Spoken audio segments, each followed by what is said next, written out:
A realisation that the approved product list was being, for want of a better word, rigged. So the deliberate manipulation of products to steer advice in one direction or another to suit the broader objectives of the particular group that I was formerly employed with. And for me, that was the day I came home and said, we need to leave. We need to not be conflicted. I mean, I think law, medicine, engineering, accounting even, all of them are without fear nor favour. They're there to service the client, and there is no conflicted remuneration structures, there's no incentives, there's no trips to the Grand Prix and trips to the tennis and these soft dollar things. I didn't have the confidence to give advice under the conflicted model, so I was holding back, and then I was working for a firm that was about to promote me to be an advisor, and I realised I couldn't work there. They didn't actually let me pass probation. I was thinking too differently. I basically have a high ethical approach to what I do, and I really do want to do the best for clients in any circumstance. And I want to be seen to be doing the best for clients in any circumstances. To remove the conflicts between advice and product, it had been a constant source of frustration for me, waiting for the big businesses within the industry to find that path themselves, and they just seemed incapable of doing it. I'd recognised the way that the industry was and saw from working with other firms like how they did it, and just felt the conflicts just didn't sit well with me in terms of even just the whole business model was around pushing product and so focused and centred around product. Even when there was strategy talked about, it still ended up delivering product as the solution. And for me, it didn't make sense. I really wanted to divide between strategy and product. So I came up with doing strategy analysis for clients, pure strategy, no product at all. And obviously when you do that, you have to charge a fee. We've always looked at, how would we like to be treated if we were clients, if we were consumers? And we've always felt that our business was structured in a way which was targeted towards that. And for a long time, we were unaware that this was potentially an option. And so as our awareness grew, we felt that we were doing all the things anyway. So the reality was, it was a label. In our hearts, we were always independent anyway. We went independent just a bit over 4 years ago, mainly because we wanted to be able to really accommodate our clients' objective, financially that is. And we found we had restrictions. We wanted to be able to be flexible in how we put things together. We were sick of telling someone else's story, to be honest. And no one else's story matched up with our story. So under an MLC license, or under another person's license, or under product or whatever it was, it just never felt right. There was always a better way of doing things. I was frustrated with what I couldn't advise on by my licensee, and I wanted to be able to focus on the client and give them the best possible advice without any restrictions.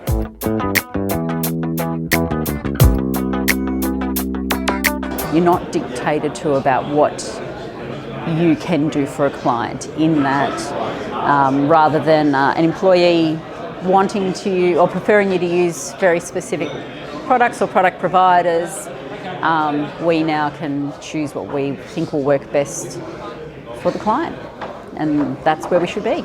It's been great, so that restriction and the control's been lifted, and it allows me the freedom to give the best advice that I possibly can. I think it's a feeling of just cleanliness. It's just clean. There's no need to hide anything. You can put your financial services guide out, and it can be scrutineered by the finest Queen's Counsel there is. There is nothing to hide.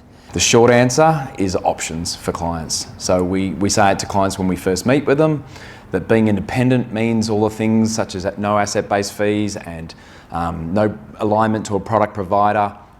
But the most important thing is being in a position to explain to the clients all the options, not having a vested interest in any particular one, so we're agnostic about the option. Our job is to talk about the pros and cons and help the client choose the one that's right for them. And as I've said a lot of times in the past, I don't believe advice can be given any other way. I feel much more confident that I'm doing a better job for my client, and the fact that they feel it too. I can see it, I can sense it, that they feel more confident in me, that yes, it's our best interest. The way we can provide advice when you're an independent, it's purely liberating, as in it just feels right. You're there to help people and you have no barriers. There's no conflicts of interest that will taint any of the advice.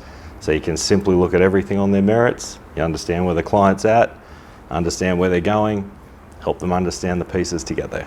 I would say, with all the noise that's going on in the marketplace at the moment, with the Royal Commission and the findings and the phase-year reforms and all of it, the reality of it is that we felt, because of our decisions that we've made to work in our clients' best interests, that we haven't needed to really do too much in our business to change things as a result of any of the recommendations. It is a relief to be independent. What it really means is that, one, I can sleep well at home, knowing that I do absolutely the right thing without any conflicts whatsoever. And two, the type of clients that come in are much more relaxed. It's not more about products or strategy, it's more about this dude has already done the hard yards in order to become independent and has fully committed to that. And so the trust relationships develop much quicker than before, when you would be associated, attached to a product or a financial institution. Oh, there's a feeling of freedom because you know that you only then have to focus on what's best for the client. You're not being pushed to sell or recommend any particular products. You're not constrained in the products that you can recommend. So the only thing you're focusing on is what's best for the client. Now I wish we had done it 10 years ago. I think we tend to put barriers in our way. We tend to tell ourselves the reasons why things won't work. Every day this gets easier. Simplicity. So it just simplifies the conversation. Independence gives you that capacity to get straight to the heart of the matter. So it's a bit of a no-brainer, actually. It's the easiest way to live. It's a comfortable way. When the clients call or when we call them, it's an easy conversation, is to tell them what we think about what should be done or whatever it may be, or catch up with where they're at and what their concerns are, and just to simply address them as best we can.